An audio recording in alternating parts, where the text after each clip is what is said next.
Om Namo Bhagavate Vasudevaya.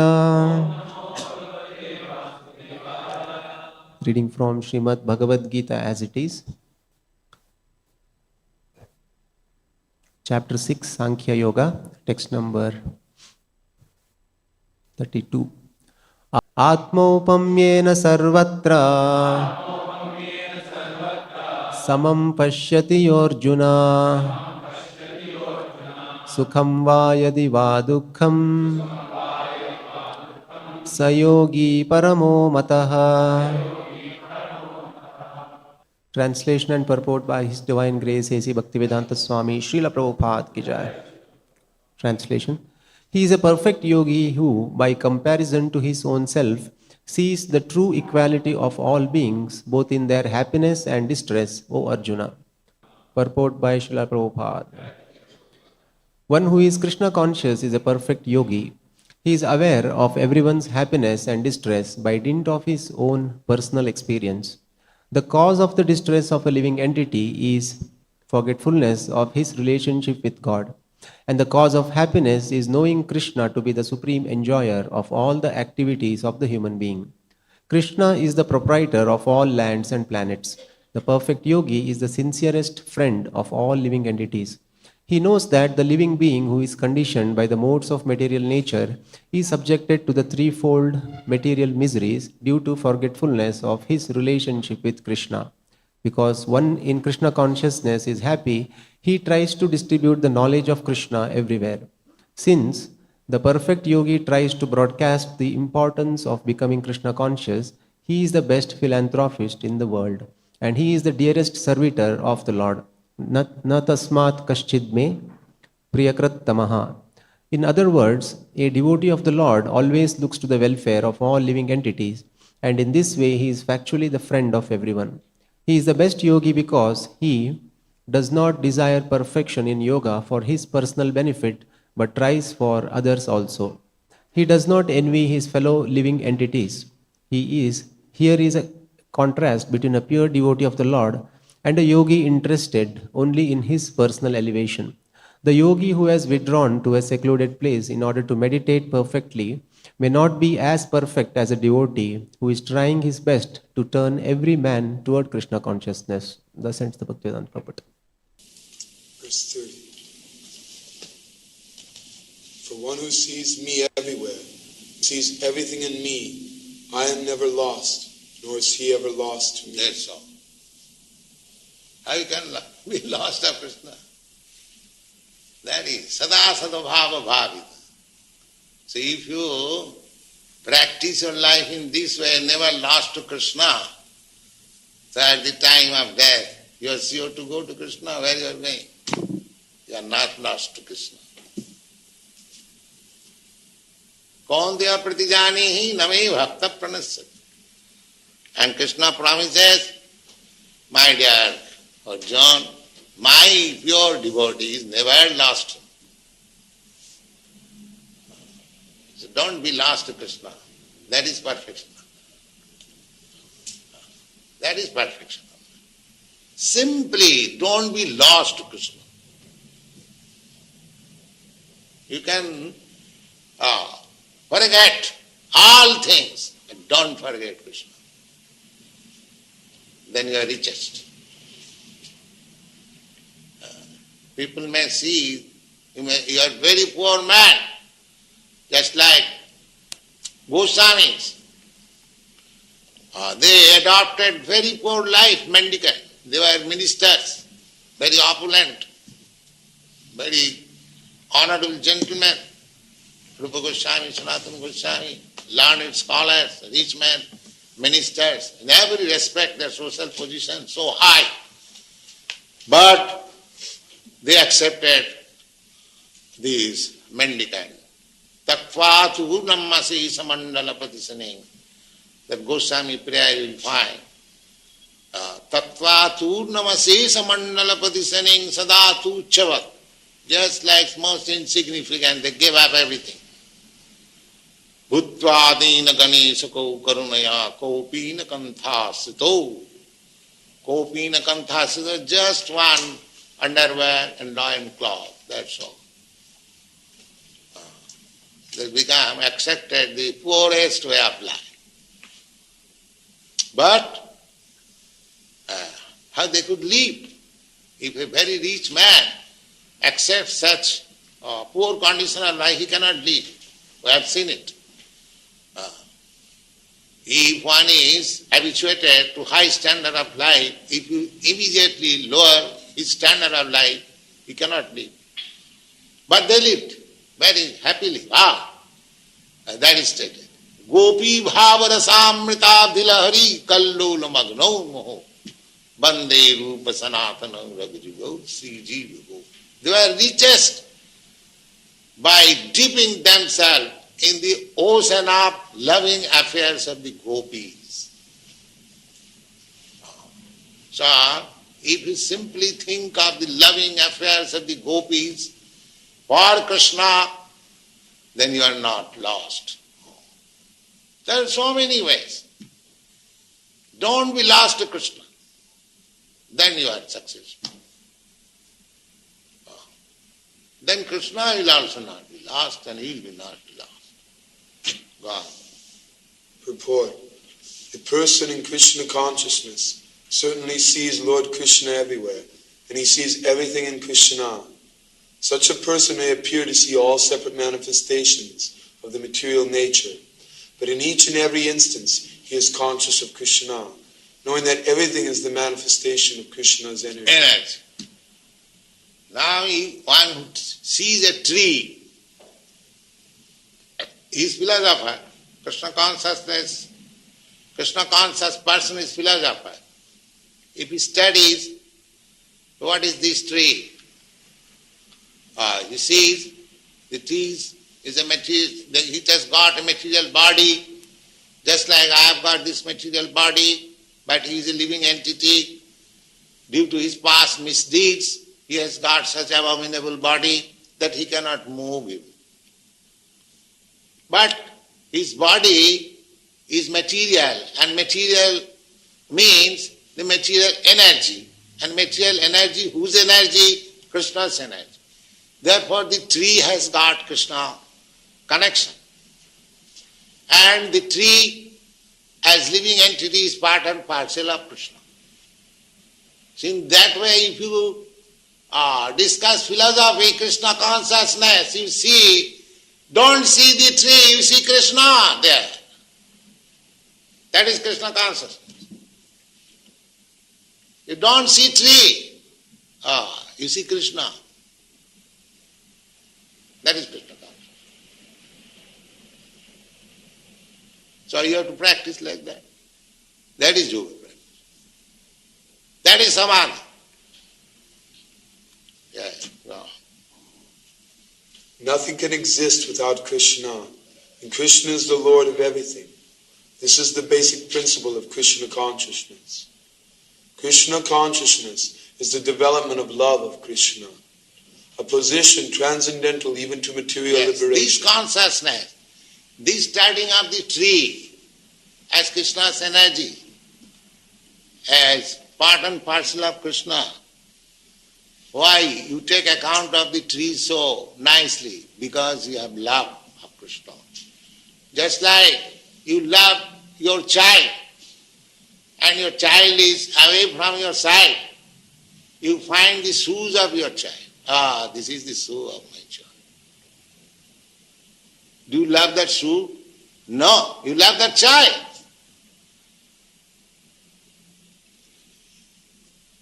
Similarly, as soon as see the energy of Krishna manifested in a different way, that means you love that entity because you love Krishna. Therefore, if you love Krishna, then your universal love is counted. Otherwise it is nonsense. You cannot love. That is not possible.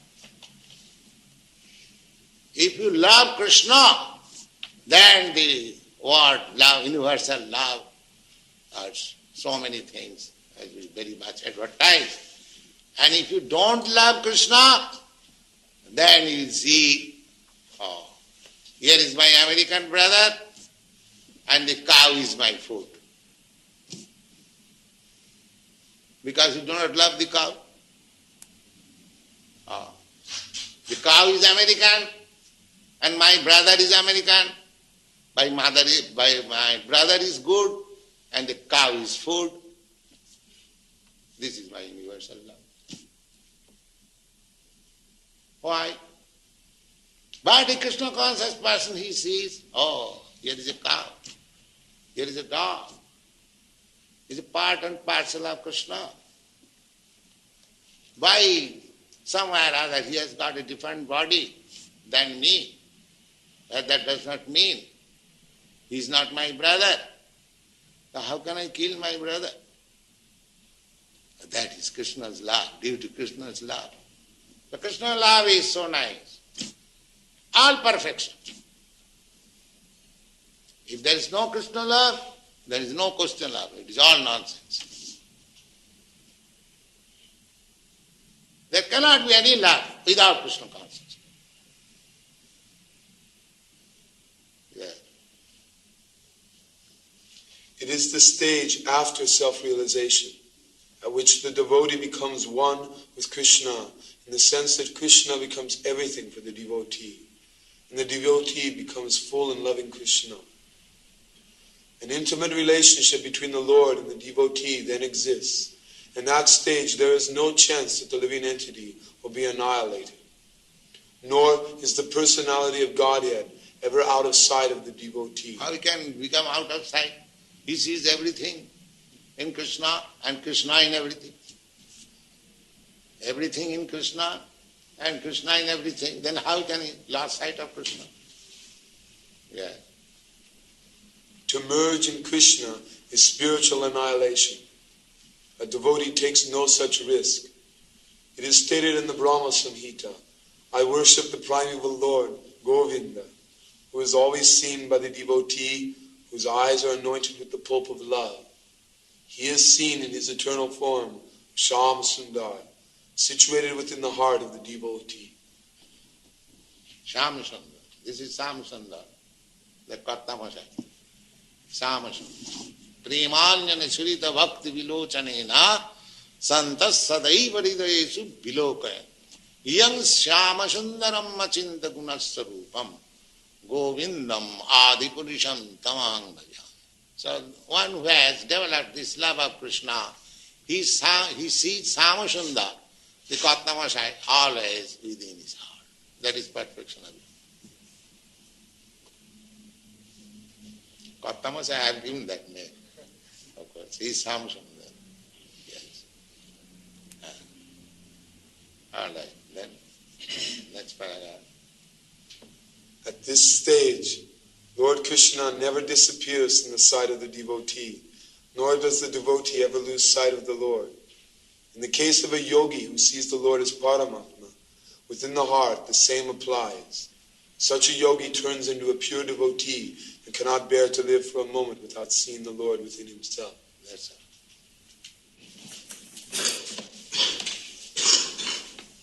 So this is the process of seeing God. Otherwise, God is not my order supply. Please come and see. You have to learn. You have to qualify yourself how to see God every moment, everywhere. And this qualification is simple. That's not very difficult. The yogi who knows that I and the Supersoul within all creatures are one, remains always in me in all circumstances.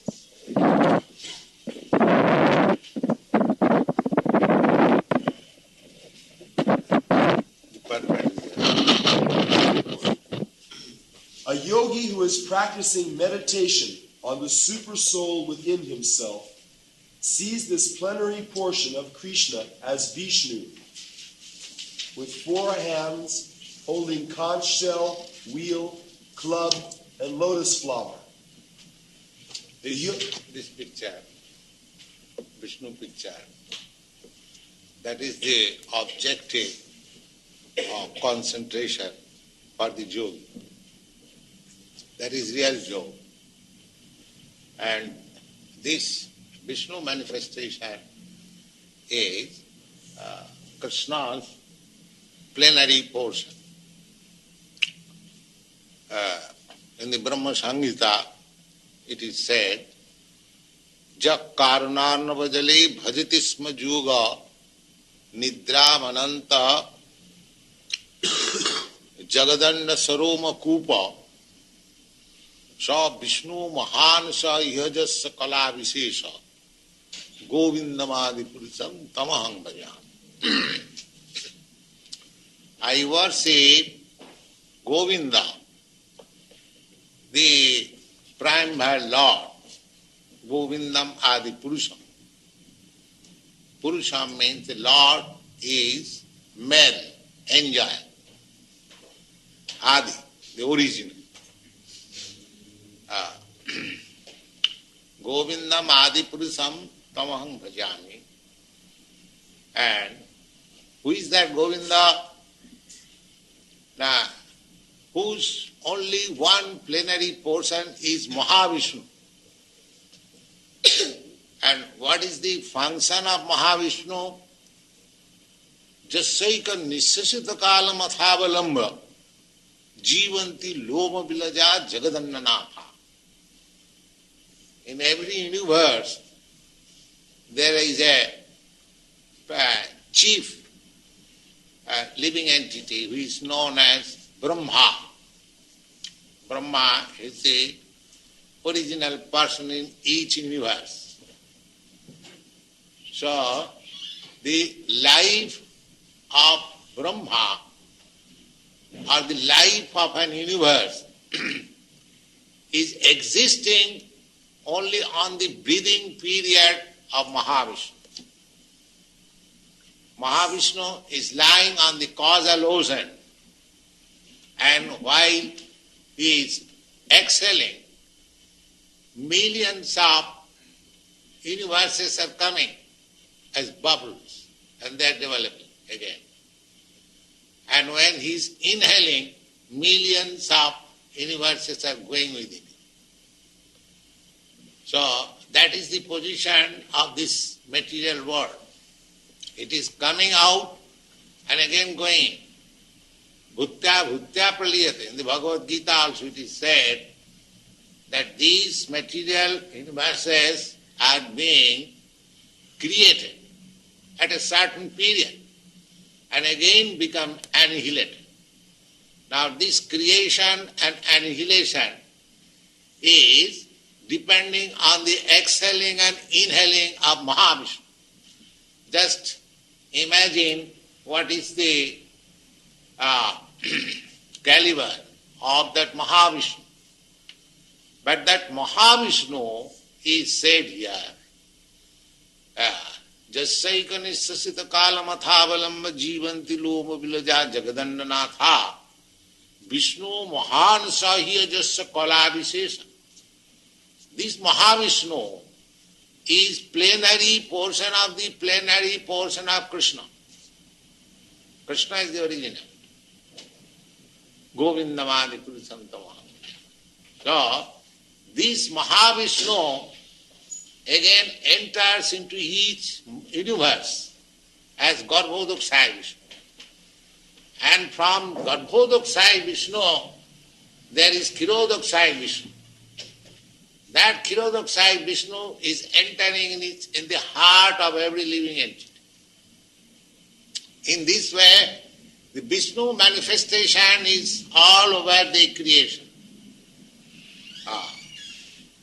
So, the yogi's concentration of mind on this Vishnu form, that is explained.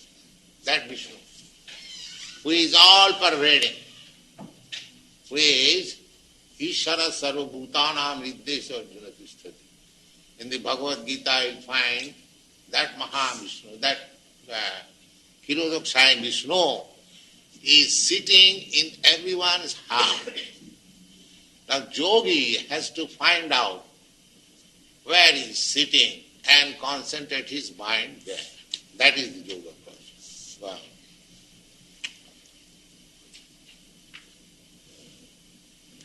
The yogi should know, The yogi should know that Vishnu is not different from Krishna. Krishna, in this form of Supersoul, is situated in everyone's heart. Furthermore, there is no difference between the innumerable Supersouls present in the innumerable hearts of living entities. Nor is there a difference. The example, just like there is one sun in the sky, but if you keep on the earth millions of water pots, you will find in each water pot the reflection of the sun. Or another example, at noon time, you just inquire from your friend 10,000 miles away, where is the sun? He will say, on my head. So, millions and trillions of people will see sun on his head. But the sun is one. And the another example, the water pot, the sun is one, but if there are millions of water pots, you will find each pot the sun is reflected. Similarly, there may be innumerable living entities. There is no count. Jiva Dhasankha. In the Vedic language, it is said that living entities, there is no count, innumerable. So similarly, Vishnu is, if a material thing like sun can be reflected in each and every water pot, so why not the Supreme Personality of Godhead Vishnu live in each and every one's heart? It is not difficult to understand. He is living. That is it. And the yogi has to concentrate his mind on that Vishnu form. So, this Vishnu form is plenary portion of Krishna. So, one who is engaged in Krishna consciousness is already a perfect yogi. That will be explained. He is a perfect yogi. That will explain in the last verse of this chapter. Go on.